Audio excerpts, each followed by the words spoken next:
Hi, I'm Tim. Welcome to Watchbox, and thanks for logging on. If you love this watch, email me, tmosso@thewatchbox.com. It's in the description below, your purchase and pricing email question line for buying this or any watch you see here on our channel or website. Reach out to me directly, tmosso@thewatchbox.com. This is a 2020 release, a follow-up to the Zenith El Primero A384 revival of 2019, the 50th anniversary of the El Primero. This is another 1969 throwback. It's the A384 revival with Gay Frere-style ladder bracelet, an extraordinary vintage evocative timepiece with modern fit, finish, and, of course, caliber 400 El Primero. Nevertheless, it gets the look and even the feel of the late 60s and early 70s just right. 37 millimeters in diameter, the watch is 13 millimeters thick. It's thinned out somewhat compared to the original by virtue of a sapphire crystal. It is, however, accurate to the millimeter, 46.9 millimeters from lug to lug with a 20 millimeter spacing between the lugs. Throw the watch on my wrist, 16 centimeters in circumference. You can see this is a great option for those who love vintage watches but don't want to deal with Frankenwatch reconstitution from parts, damage, fragility, provenance problems, water resistance issues. This watch has none of those. It could wear well on a wrist as small as 13 centimeters in circumference, and you can see Zenith gave us a bubble-shaped sapphire to evoke the plexiglass distortion of the original.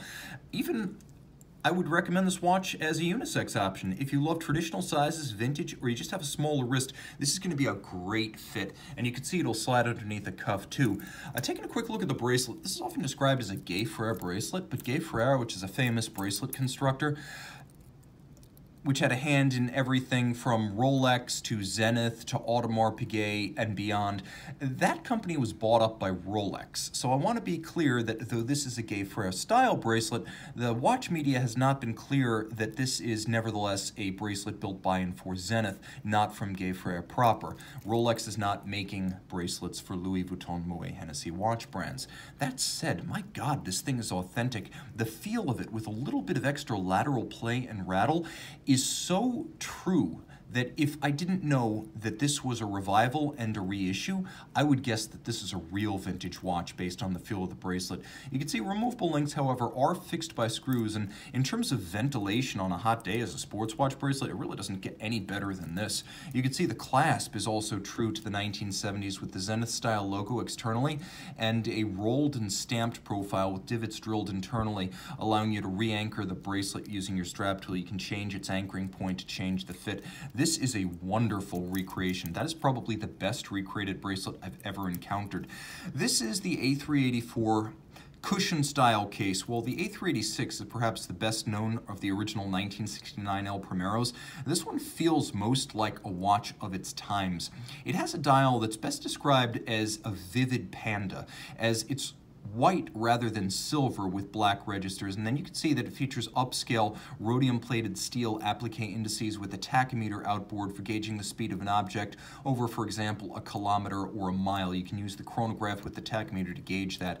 There is a lovely lapping machine laid radial satin finish that emanates from an imaginary center point over the hands, and then you can see that the case itself has satin around its edge, polished lug hoods, and a lovely circumferential bevel in polish. Pump style pushers, you have the Zenith crown, which is fantastically true to the time, and on the dial you have the look of 1969 right down to that luxuriously varnished red seconds hand with its baton-style loomed index. Now the dial does feature a date, which does feature a quickset, but as with the El Primero in 1969, this caliber 400 does not include hacking seconds. That's the one refinement it does not have. 50 meters water resistant, the case features a screw in case back, and it features the caliber 400 with modern El Primero finish. So 31 joules, bidirectional automatic winding, 52-hour power reserve, column wheel, and lateral clutch. It operates at 36,000 vibrations per hour. You can see the column wheel and the clutch, as well as the levers, horns, and even recentering hammers of the chronograph in action. And it is a good-looking automatic chronograph. With the lateral clutch and the column wheel, you can see everything in its operation, and thanks to the column wheel, you get a very crisp pusher feel. This is a very traditional watch in every respect. Aesthetics, dimensions, even the feel and the sound of the bracelet rattle. If you want vintage but you don't want to deal with the hornet's nest of the vintage market, I cannot think of a better reissue watch that doesn't just play the role, it embodies the role and becomes the character. This deserves some sort of Academy Award. This is the El Primero A384 Ladder Bracelet Reedition. Email tmosso@thewatchbox.com for purchase and pricing details. Back with the A384.